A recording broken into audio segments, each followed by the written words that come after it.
Thank you, everyone. Welcome to my talk. I'm quite honored to be here. I want to thank everyone for the invite and the hospitality I've received to this fine country. It's been very, very good. So today I'm going to talk about real-time machine learning functions. Just when I'm talking about real-time, I just wanted to define that we're talking about these types of problems where you have a very tight latency budget from the time the business event occurs until you make some sort of prediction about it. Things like fraud detection, or in this particular case, we're going to talk about a food delivery service and to make an accurate prediction on these sorts of things. So a little bit about myself. I'm a committer on the Apache Pulsar project. So Apache Pulsar is a top-level Apache project written entirely 90% in Java. It's a messaging system similar to Kafka. We consider it a next-gen messaging platform. So it's really a good backbone for enterprise or event-driven architectures, for example. So it does true pub-sub mechanisms like you get with Rabba, but it's actually horizontally scalable. So you can scale up infinitely to support that type of use case.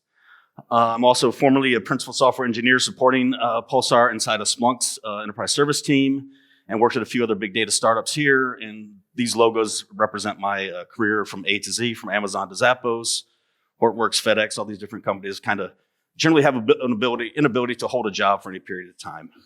So I'm also, in my spare time, I'm also an author. So I wrote the book Pulsar in Action, and also was a co-author on Practical Hive, which is the Apache Hive project. I wrote the chapter on query optimization in that particular chapter. So the book, I'm not sure why it's not showing up on the slides. I guess it's cut off, but there is a link, and I can share with you that you can actually download an electronic copy of that entire book for free. My company is offering that. You go to StreamNative.io, resources, books, and you can actually download the entire 400-page book in electronic format if you want that. Come on here. So my talk is about real-time machine learning, about Pulsar functions. This is going to be a quick overview of the how, what, and why of deploying machine learning models using Apache Pulsar, using a serverless computing framework known as Pulsar Functions, which is based on Apache Pulsar. I'll show you a machine learning toolkit agnostic approach pattern for deploying these machine learning models, both inside Pulsar Functions, which can, as due to its architectural structure, allows you to deploy it on the edge if you want. So you can actually decrease the latency of the network calls by deploying these machine learning models on the edge. But that's more of a deployment implementation rather than a focus of this particular talk.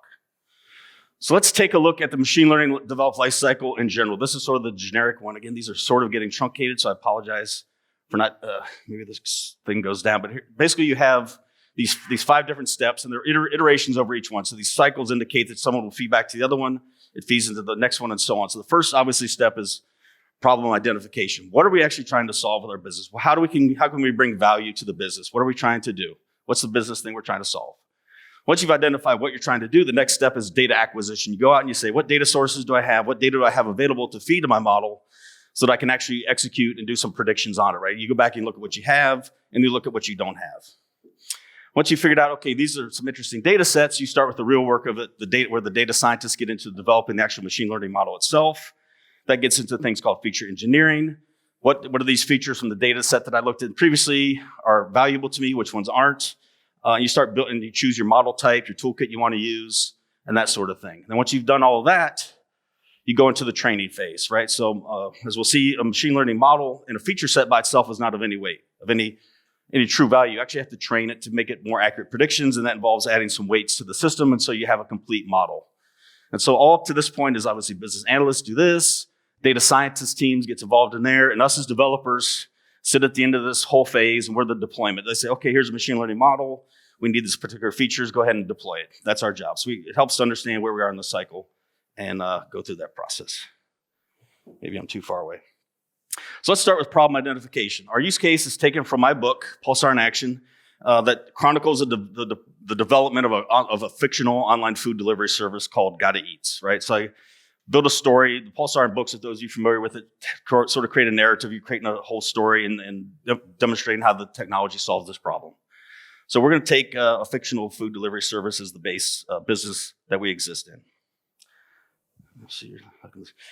So the one we're trying to focus on for machine learning model is to make, when a customer places an order for the business, for our order, they want to give an accurate estimate of when the food's going to arrive. It's going to take 30 minutes. It's going to take 15 minutes. How long am I waiting? You can track it, and we have to continuously update this as well. Think of it like you guys don't have Uber here. We have Getter, I think is what you have here. So as you can see, that driver's coming in, you update is real time. What's his delay? You're tracking the route, and you're constantly updating this information. You want to have an accurate estimation of what this of when the food's going to arrive, so people can go on with their lives and know that they're home and all these sorts of things. And so that's our actual business problem we're trying to solve.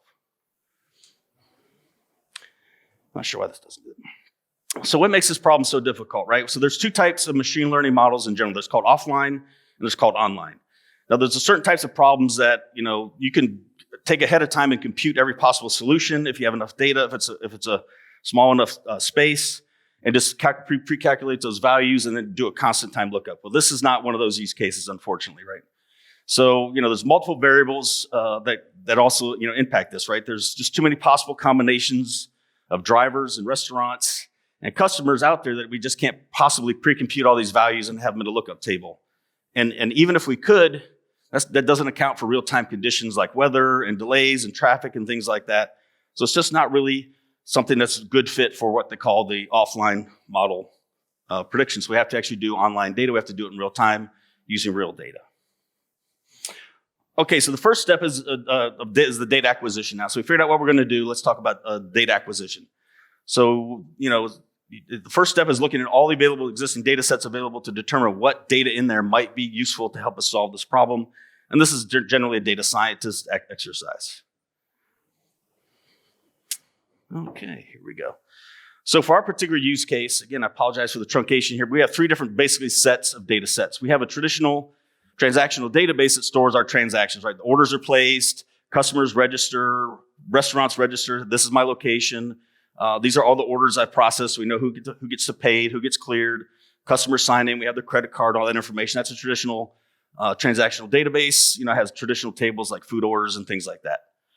Then the other data set is a little more complex. It's tricky because this is all the driver information, right? And on their mobile app, they download a special type of mobile app for drivers. When they log in, part of that application inside pings every 30 seconds, this is my location. This is my lat-long location. There's a timestamp on it. And that's a very fast-moving data set. Doesn't really make sense to store it in a transactional database. So we kind of keep it in these disk-backed caches so we can have quick-time lookup, but we don't lose all that information. But it's very perishable. We use it to feed other things like, again, showing your location on the maps and things like that. But we don't throw it away. We throw it into a data lake for longer-term analysis and things like that after the fact. So we do like event sourcing based on that information. But again, those things are not readily available. So those are two data sets, a transactional database and a disk-backed cache.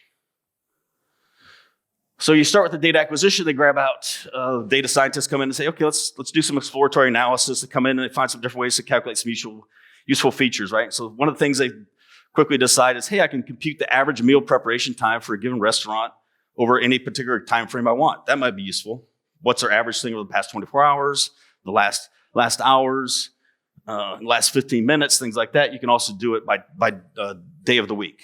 On Sundays are busier than Saturdays, and Tuesdays are very slow. And so you can compute all these things, and you can come up with some SQL queries to calculate all this stuff for you, and that's great. So you get this information, and you can do something like that, and you can have these sorts of information. You can break it down. An hour is just sort of arbitrary. You can pick it down to 15-minute increments, however granular you want. Do those sorts of things. You can also do similar calculations based on, about the amount of time it takes to pick up an order, right? So it's not just the entire process says, customer places an order, the restaurant gets it, they have to prepare the food, which was the last section, but then the driver has to show up, walk up to the counter and get that information. This captures sort of that. Some businesses are easier set up to do that. Others take a little bit of time, and this captures this sort of information. So you can do similar calculations using pickup time versus a ready time. Based on that, and again, you can calculate over certain windows, get an estimate for the last point in time, more granular stuff as well. You can get all this information and have that. So that's kind of two pieces of the equation, but it's not enough. So far, we just got some information around the food order at that point. And then last week, you back and look at it and say, well, calculating a general meal prep time for a restaurant doesn't really make sense. Maybe we should be a little more granular, for example. And like if I'm ordering from my favorite Chinese restaurant, maybe Peking duck takes a little bit more time than orange chicken or something like that. And so you should really make it more granular, do these things by menu item, if you have a particular menu item sort of thing. So, this is also another way of gathering this information. You can do these queries, calculate these things over given windows, things like that, do averages and all these sorts of things. These are really interesting data sets, and we get this information out. Now we pause here, and one of the typical ways, the strategy for getting this information, right? So having the ability to query this data is great. That's one thing. But being able to do it in real time is quite another, right? Because you're hitting a very large transactional database. Data's coming in, being inserted simultaneously. You're a very big scalable business like, Uber Eats or, Gotta Eats. And you can't just query this transactional database. So one of the tricks to doing this thing to make it real time is to pre-calculate these values in the background. You schedule these big processing engines, these distributed query engines like Hive, like Impala, like these other, whatever data warehouses to calculate all these values. And then you store it in what's called a feature store. And feature stores are specifically designed for storing features for feeding the machine learning models. And they're very fast lookup times because they're key value lookups, right? So you have a restaurant ID, you calculate the value for each one, and these things are very, very wide. They could have 300, 400, 500 columns is not out of the question. And so when you go to real time and you finally figure out this order is being fulfilled by this restaurant ID 3, I can do a constant time lookup and get all these different features that I need, pull those ones out that I want, feed it to the machine learning model. So that's kind of a trick, an optimization trick that happens throughout. So all these values that we're doing, and this is where the data engineering team comes in. So up to this point, the data scientists have done the exploration, figured out what features make sense, how to query them. The data engineers now set up these things as a process to run every hour, every 15 minutes, however granular you want these calculations to be, to keep these values fresh. So you can have more accurate predictions the more recent data you have. And these are typically implemented under the covers of something like Apache Cassandra, Aerospike, ScyllaDB, something like that. These key value stores are very, very high throughput on that. But the other part of this is identify missing data sources. Well, that's great. All we've so far is identified. We can figure out how to calculate pretty much how long it's going to take the restaurant to make the food. We have a good estimation of how long it's going to take to pick up the food once it's ready. But we have no clue on how long it's going to take the driver to get there, right? That's the missing data set. So how do we calculate this data set for this particular problem? Right? And it's something that's unknowable. You can't know ahead of time, which customer is going to order food. You can't know which driver is going to be assigned to it. So, and you can't really use historical data because it's of no use unless that particular driver delivered it to that exact same customer. You're not going to know anything about that. And if you could, again, the variables with traffic conditions, weather conditions are going to be, just not accounted for. So Uber came up with a very clever solution for this, that you can use a library to sort of do mapping instead. Rather than real time doing this calculation, there are APIs out there. You can say, hey, I'm at point A, I'm at point B. How long is it going to take to get there? We do that with our Google Maps, right? You say, hey, how long does it take me to get from this hotel I'm staying at here to David Intercontinental? It's at 8 minutes. That's great. But we can't make that API call a million times and use that information. It's not really scalable. It's going to cost you a lot of money. So instead you use this open source library, which again, it's truncated here. I apologize. There's a link down that you can go use it. It's called the Hexagonal Hierarchical Spatial Index, or H3 for short, that does allow this calculation for you in a very clever way. And we can use that as part of Pulsar Functions as well, because it's just an open source library written in, I believe, Java, or at least it has Java wrappers for it. So the primary function of this H3 library is to map a latitude and longitude into a unique hexagon grid. And what the engineers at Uber figured out is that the hexagon is the perfect shape to use for this, not squares, not triangles, not circles, anything like that, because it has the unique mathematical function that it's easy that the distance between their centers has the least amount of variance between it. So it gives you a very close approximation between the two. And again, from every one to the other one, it's equal distance every other hex, right? Where if you have squares, there's going to be variations to that sort of thing. And so that's all this library does. It does it very quickly. This information comes in, you can take a driver's location and calculate what grid squares he's in. By not going over the internet, you just do it inside Java code. You can do it in parallel. You can do it very quickly to calculate the point in time where he is. So the other part of that equation is, okay, you take and reverse that, and you say, okay, I know the other part of where I'm going to is this restaurant. And that restaurant is always in a fixed location. You can quickly compute and store what their grid ID is. And then you have this clever solution of you create an approximation map around that individual location, right? So you can track this information and compute it as the driver data comes through. And you can say what sort of customers, inbound have come in or crossed through these locations, and calculate the average time between one grid square and the next, right? So if a driver's crossing through our system, coming through here, and he goes over to here, you can sort of reverse engineer his steps as he transitions from one to the next, and use that to calculate sort of an approximate time it takes to transition that particular grid square, right? So now you update this constantly. Well, you store that in the feature store. So you're always going back to the data set, the driver information, and also calculating these estimated times. So as the traffic gets busier, these times are going to increase, and then as the day goes by and traffic subsides, it's going to get these time boxes become shorter. But then so when you actually go back and say, I want to figure out the driver location to make an approximate value from if my driver is located here and a restaurant here, it's going to take me 5 minutes. It's going to take him 5 minutes to get there. And then from there, it's going to take him 14 minutes to get over to the customer here, so that's 19 minutes of travel time. And we can calculate those features and add all to the model as well. So let's talk about model development, very, very easy. So now we've identified all the data we have. We have data about drivers, locations, meal preparation time, meal delivery time, all this information. You have all the features we need. So the next step is, figuring out developing the model itself. So at a very high level, regardless of what model you're developing, the two main outputs of any sort of machine learning model is a feature set, a feature vector coming in, and the actual model itself, which is an associated, a machine learning model that's linear regression or random forest or whatever sort of machine learning model you have. You pick the model, and then output is what features I need. So this is kind of showing a generic version of, hey, we're going to have some customer order features. This is going to tell us like the location where the customer is. Delivery time features represents that data we showed in the previous slide about, hey, this is where the driver is. This is our estimated delivery time. And then at the bottom, which is again trunked off, is the average meal preparation time, right? This is some information. So these different features all come into this model. And then it obviously generates out an accurate, theoretically, an estimated delivery time. And you can get that information from that. So that's the 10,000 foot level. I won't get into that because we're all not data scientists. I'm not. I don't know much about it other than they give us models to work. But data scientists can use any sort of model types using a variety of languages or toolkits. This is just a subset of some of the different things that are out there. And the key takeaway from this is we as model developers have no say over what they're going to pick, right? We're on the other side of that fence. They say, hey, I developed this great PySkyKit model, and I want you to deploy it. And you're like, I don't even know anything about that. How do I get this? How am I going to deploy this out on the edge or anywhere? You just drop me a model in my lap, and what am I supposed to do with it, right? But the key is the toolkit that we make, that we choose for model deployment, cannot have any pushback on them to say, we can only support TensorFlow and regression models, for example. They should be allowed to do anything.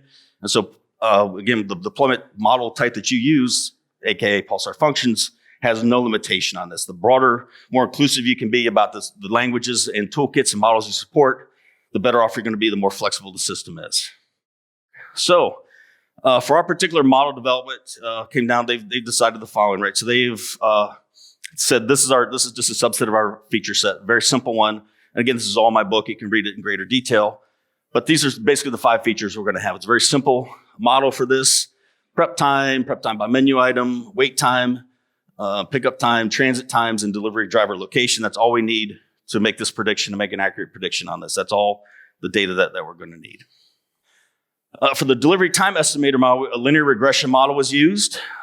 In this particular case, they can output it into, this is called a PMML model. So it's an XML representation of a machine learning model. You can see here has the data dictionary, indicates all of your feature sets. So again, that's your distance, your prep time the last 7, et cetera, what the type is, your data dictionary, and then there's an output time, travel times and coefficients and things like that.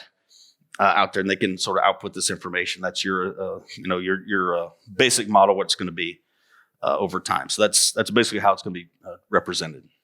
So we've done the model development, but now comes the real part. That was just really sort of the easy part of the machine learning model development process. Now comes in the hard part, which is model training. Model training becomes is by far the most time-consuming task, and he just told me to point it here, and I didn't do it. So intuitively we know that some of these feature values are going to have a greater impact on the prediction than others, right? And this is captured by assigning a weighting to each associated feature, right? So that's basically part of the model training at the end of the day, is for each feature set, have an associated weight to sort of balance out which one has a bigger impact on the accuracy of your estimate. And this is just a process that's gone through for every machine learning model, regardless of what type you use. And this highlights sort of the machine learning process. And it's a cyclical, iterable process. This is sort of the concept how it works in general. You take some historical data, you carve out a historical data set, you feed it to the machine learning model, you see what predictions it gives you, and then you compare those predictions to the actual results. So we can run it through, say, hey, what did I estimate the delivery time to be? I estimated 17 minutes. The actual result was 14, so my accuracy is off. And you figure out that, and then you make adjustments. Okay, you change the weighting, and you reevaluate, and you feed it through over and over again until you get it to the accuracy that you want. So 90%, 95%, whatever accuracy you're shooting for, that's it. So this takes a bit of time. But when they're all said and done with this,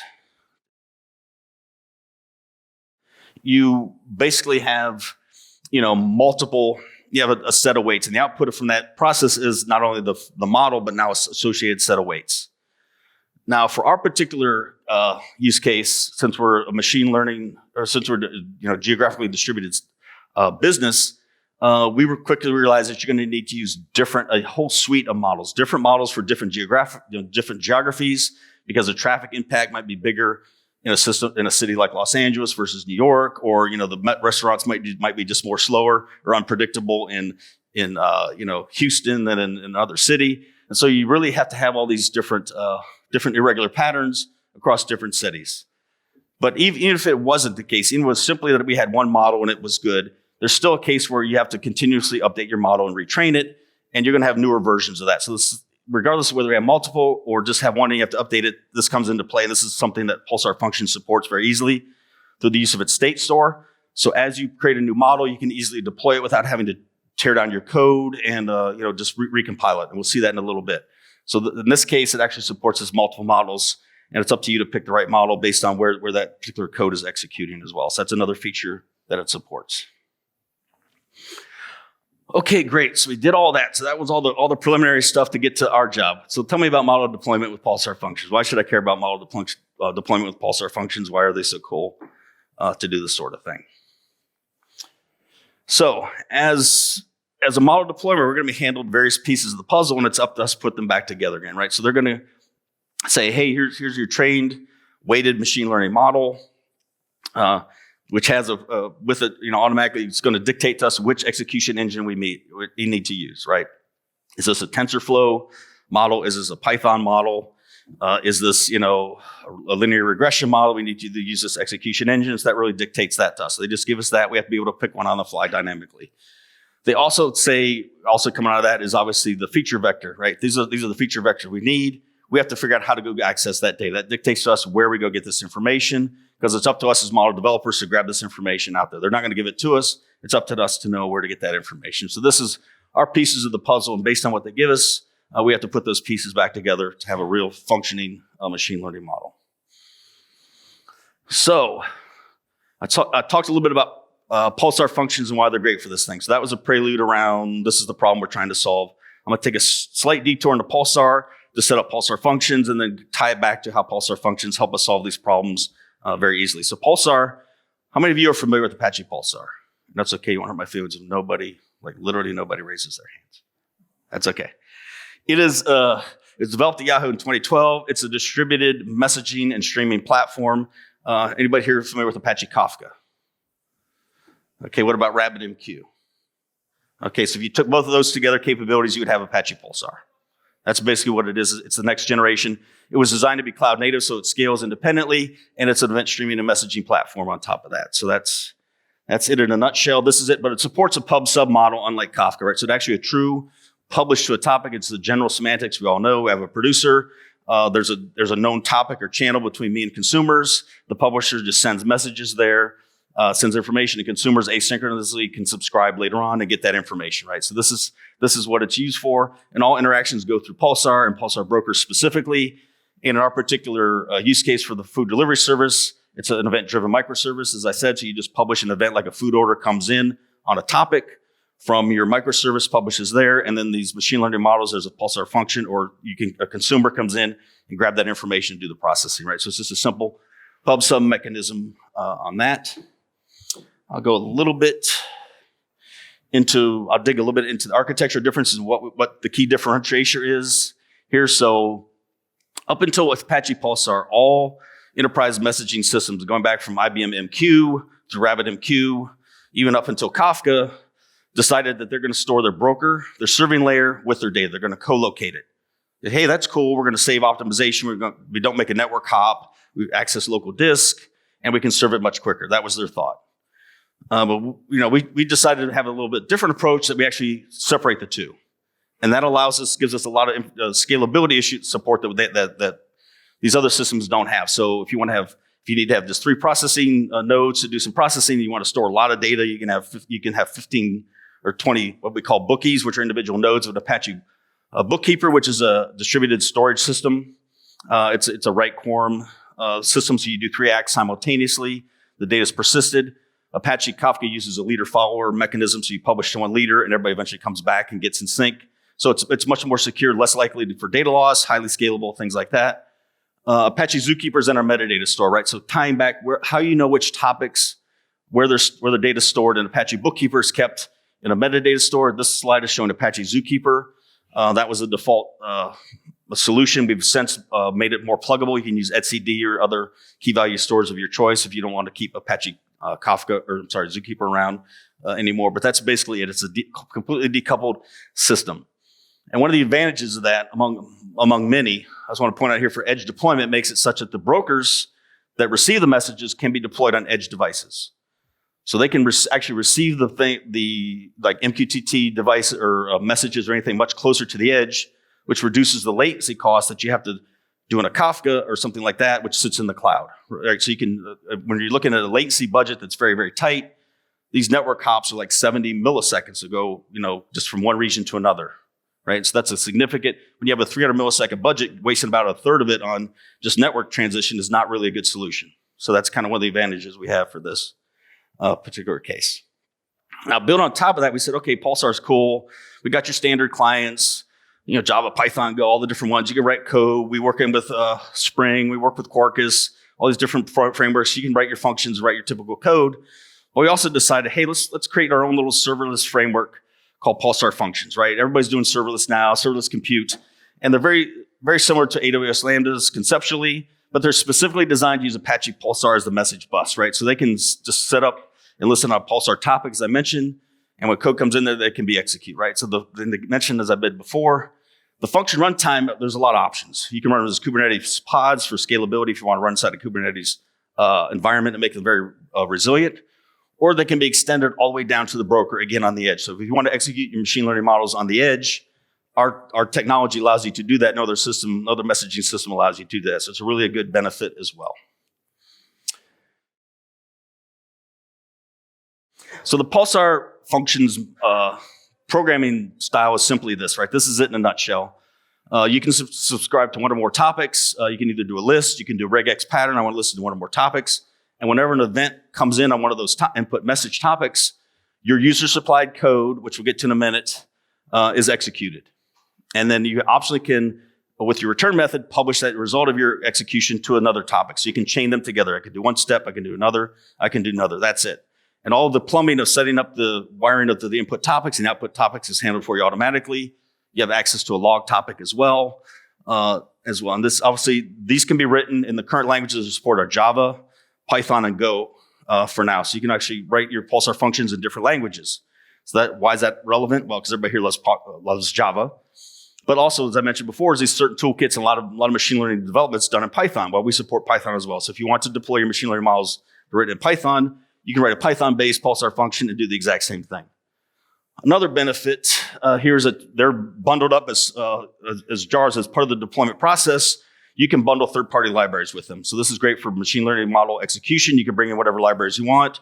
You can bring in the query libraries for going to Apache, Cassandra, these other feature stores where the data is stored. So all that stuff is available to you just like any other Java code. You have full access to all of those libraries that you know and love. You're not constrained in any way from executing in a Pulsar function. And this is the Pulsar function API. The most complex API you're ever going to see. It's a single method called process, takes an input, takes an output, or produces an optional output, and that's it. So we made it as simple as possible. This is for any comp sci student 101 can actually do this. This will be a first semester project, write me a Pulsar function. Our goal was to not require for stream processing or other sort of interacting with the Pulsar cluster to require a big, heavy processing engine to run aside it. I don't need to stand up Flink and know how to program Flink to get any value out of my data in Pulsar. I don't need to know Databricks or Spark to run all this information. If I can write a simple interface that does this one command, this is it. This is all I need to implement, right? And that's the entire API. Note that it also passes in a context object, right? And this is how we get access to what I was referring to earlier called the state store. Pulsar Functions, since we have a separate state storage layer called Bookkeeper, we can store, for each process, we can actually store data in there and get that information at runtime. So things like the machine learning model. Now that state store can be manipulated, obviously, internal inside these Pulsar functions. You can update a value, do whatever you want, set flags. It can also be manipulated externally, which is great. So when I talked about, having this suite of models, or you're continuously changing these models, there's a REST API call that allows the developer or your CI/CD pipeline to say, I got a new model, publish it up here, and it just is automatically available immediately to the Pulsar function that was using it in the past. So, circling back to this slide, why Pulsar functions, right? Again, the trained model can be stored inside Pulsar state store, as I was talking to that point earlier, right? So this is a quick way to get into these models. And the Pulsar functions can leverage any existing execution engines. That's the third-party library store I talked about, right? We'll show that with that PMML library, there's a specific jar file that you can bring in. But if you're using TensorFlow, you bring in that library. If you're using another deep learning for J model, you can bring in that one. Whatever you want. Just bring it in as a third-party library and spin it up and start running. Again, you can also leverage existing client libraries. So I can go get that data in whatever feature store you decided to put it in. It doesn't matter to me. I'm just a regular client code in Java. I just say, get this value. I look it up, and that's it. I get that information. So it's a really nice fit. It solves all these problems very easily, at least I think. So it's a 4-step process typically, and this is generic for anybody, right? So the first one is just retrieve the appropriate machine learning model. That tells everything, right? So the data science team develops and trains the model. Here's your little brain icon that indicates the model. And whenever they decide it's ready or they want to update it, publish it to the state store. And this is done via a REST call. So it can be executed as part of, again, as a pipeline or scheduled periodically to change. Again, if we had the suite of models, right? Every hourly range, we have a different city. You can just publish one to a different state store and you can go look this information up maybe by key. Get that information, you can grab that very quickly, and that's it. So the completely decoupled as well, right? You notice that the data deployment model is not, or the deployers aren't involved in this in any way. You want to update the model, you just publish it out there, we pick it up. The next is to pick, so again, this is the linear regression model here. I'm just bringing it back up to showing you this again. This is one that has weights with it as well. This is the actual data that's published. This is your machine learning model. This is what's published for our particular use case. The delivery time estimation. Again, it's just published in XML, so you can take that raw XML and publish it there. But again, state store supports any binary data store. It's raw bytes. So there are other libraries that want you to execute raw binary bytes, and you can manipulate that and marshal them and unmarshal them and deserialize them into whatever execution engine you want and read those models. So it's not limited to text in any way. Don't take this slide to indicate that. It's really any raw bytes, any model in any sort of executable format or exported format. This is showing a quick way, it's truncated off. So the Pulsar admin wraps the REST API, and this is one way of putting this information out. So you're publishing that information to a state. Basically, you specify the name of the function you want that you're running it as, the namespace and tenant.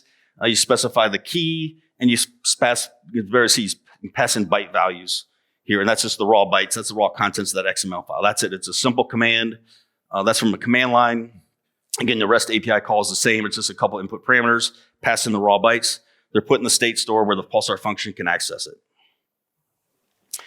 Now, when you go to get this information the first time, okay, this is actually implementing the process method. So finally, we get to some code. I apologize. We're only 35 minutes in, but we're finally getting to some code. But this is really, really interesting part, right? So you have a Pulsar function, and first you have a gate to say, hey, if I've been initialized, if not, go to the state store and get the model based on what key I've agreed to get that information from. It's a raw byte array. And then because I know what type of regression model or execution model I'm going to use, I could use the right type of linear regression model here. Again, this is using, I actually forget the library it's using here, but this is just a third-party library. It comes in, I'm using a linear regression model. And then since I know it's PMML format, I can just use the utilities from that library and just take that and unmarshal it, right? I know it's a byte array, turn it back into a PML model, and now you have an execution runtime to go. You have an evaluator that can be used for every other call afterwards to make predictions. So the other part of this equation then is retrieving the data, right? We did all that data discovery, data analysis. We have these queries, SQL data to calculate these features that we talked about earlier. Now we need to get these features, right? So this is typically something that's done. It can be done inside that same Pulsar function. It's generally not best practice, but there's nothing stopping you from saying when the thing comes in, query all the information first, make all these queries sequentially, and then execute your model where it was set up in the previous slide. But generally, the best practice is to run these in parallel, right? So it's implemented as a stage of Pulsar functions, one to the next to the next. Maybe you do a lookup on the first one. So this is an example where you're doing the driver information, right? The first thing is to say, okay, we've assigned a driver to the order. What's his driver ID? I go get his current location from our driver location. Then I take that and I map it to a grid ID. That's the second function there. Then I take that as a grid ID, look up in the feature store, and now I have an execution for that. So it could be done in stages as well, and that could be done in parallel. And then you dump that information out into what's called a feature vector topic, and then those feature vector topics feed directly to the model. So the model function itself feeds off of those feature vectors, and you have a separate pipeline that pre-calculates those features for you in a schema that allows you to get that information. So this is basically showing you, I think, this is basically just a simple example of doing retrieving the feature from one of the feature stores, right? So it's like any other client to a third-party library. Create a host name, a port. I have a query statement. Because I know what I'm getting. I'm getting the exact features I want, meal prep time, last 7 days, last hour, et cetera, et cetera. From the restaurant ID, I have the restaurant ID. I pass that in. You execute the statement. Either it's there, it's not. It should be there. And then you just peel off those particular information from that because you know it's there. And this is going to be very quick, again, because you stored it in a feature store. So it's a constant time lookup. Either you have that row ID or not, and you can grab all your data using this pattern. And you can use it for all the different features. So it's a very simple, repeatable pattern to get your information, all the different features, wherever you stored them, different tables. There's one for restaurants, there's one for the drivers, there's one for meal prep time, et cetera. However you structure your data, you can just execute the same code and get that information from a Pulsar function. So now coming into the model itself, now that you have the model ready to go, that's an initialization block before. It's done once. You get that information. You can do it multiple times if you want, that sort of thing. And that's really it. The key now is back to marry those two together. So we had that pipeline that did all the feature development and fed all those different values in. That's the input type here, this food order, ML order, and you have a context. In this particular case, you create a hash map feature value, and then you just pull out of those particular that order names, order.get restaurant features, get this one, and you pass it into the feature, map it to what the feature vector is defined in your machine learning model. You just pipe it from one to the next, and you hand off all these different values. That's it. So you marry those two back together. This is just a continuation of that. You finally pass all this information in, however many it takes, and then at the end, you basically just say, you call evaluate. You call evaluate on this. So I have the model loaded. Here's all your data. Give me an estimation. Boom, you call it. It's a one-line call. In this particular case, it calculates the minutes or maybe seconds, the travel time it's going to take you to get there. And then you say, this is my estimated arrival time, where it is now, plus how much time it's going to take me to get there. And that's it. Now you have all that information out. You can take that prediction and do whatever you want with that sort of information inside your application. So again, this is sort of it at a bigger picture, just to sort of show you how it all goes together. So the original message comes in. That's a completed food order, right? So the customer said, I want to order this and that. It goes through a pipeline. It gets assigned a restaurant that can fulfill the order. The restaurant says, I accept this order. I'm going to take it. And then they pick a driver, and the driver says, I'll accept it. All that information comes into the original message. We run through that feature collection pipeline. That can be parallelized if you want. Now all of my features are populated, and then it goes through the machine learning model vector, machine learning enabled function itself, which again pulls the machine learning model out of the state store into the execution engine and feeds those vectors and just makes predictions. Boom, boom, boom, sends them out. So you can have a chain of predictions coming through in real time. And again, this can run in parallel. You can coordinate everything back together by order ID, so you can do massive correlation and run these things in parallel. So that's the pipeline at a very high level. So we got about 10 minutes left. I'll summarize quickly and give some time for questions. So hopefully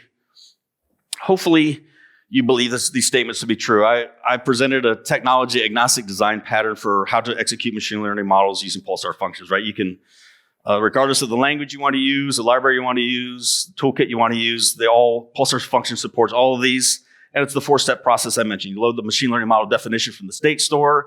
Based on that, you know what execution engine you just create. Literally having no signal. Okay.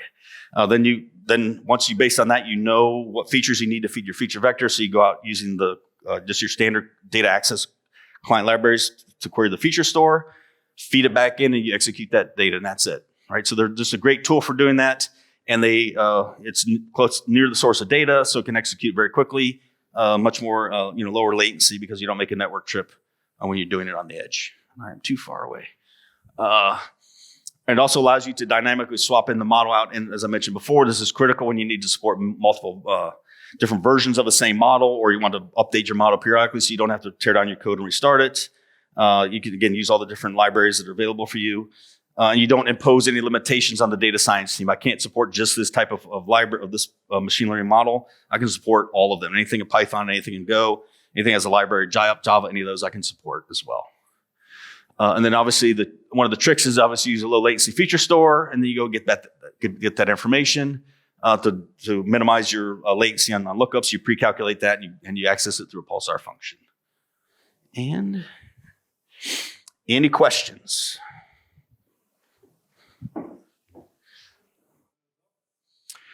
So if I understand, the question was, is it better to run multiple machine learning models simultaneously and like do an average? Which stack of delivery? One for the library, one for the Postman. Yeah, I mean, you could. I'm not a data scientist, so maybe I didn't solve the problem the best way possible. Maybe it's better to make a separate of those 3 components and then do like a sum. Is that what you're saying? Calculate these things? Yeah, that's possible. When I was first thinking about that, that's an option, right? And so if you wanted to model your thing this way, it still applies, right?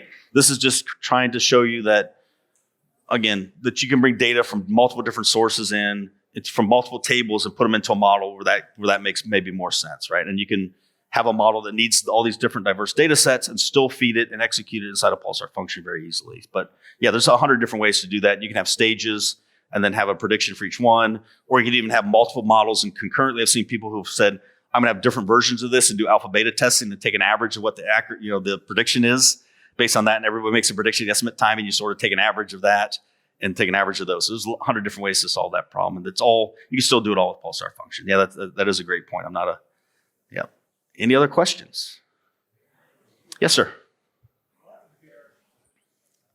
Yeah, so the question is, if I compare Pulsar functions to AWS Lambdas, what would be one of the biggest advantages? Depends on who you are. So from a business perspective, it doesn't cost you as much money. AWS loves it when you use Lambdas. Pulsar can be run for free, so you can execute it for free. So that's the open source part is always free. I'm not sure on what library support AWS Lambdas has, but I think with Python, Go, and Java, that's a pretty good suite of capabilities. But last but not least is you can have different execution engines, right? So you can execute as a thread out on a broker on the edge. I don't think Lambdas allow you to do that. You really have to bring all the data up to their cloud to do it. So you can actually extend. I don't have the slides here. I have a version of this which is on the edge, and it shows edge deployments, right? And it's one of those paradigms. You start with infinite resources in the cloud, and as you stretch closer and closer to the sensing thing, your compute decreases by 10x every time you go down. So you have less and less compute resources. So the ability to execute machine learning models 2 network hops further down, closer to the source, allows you to save all that latency, because think of like 50 to 70 milliseconds to jump from a sensor up to your sensor hub and a little bit up to your IoT gateway. And then there's another hop from your IoT gateway to the edge, and then another hop up to the cloud. And so by time if you have a 300 milliseconds latency budget, you probably already spent half of that just getting up your data up there and then sending it back down to the other half. And now it doesn't matter how fast you are, you've already spent it all. So that's one of the better advantages of that. If you want to download the book or learn anything else, please reach out to me. I'll give you information on that. So thank you so much. I appreciate it.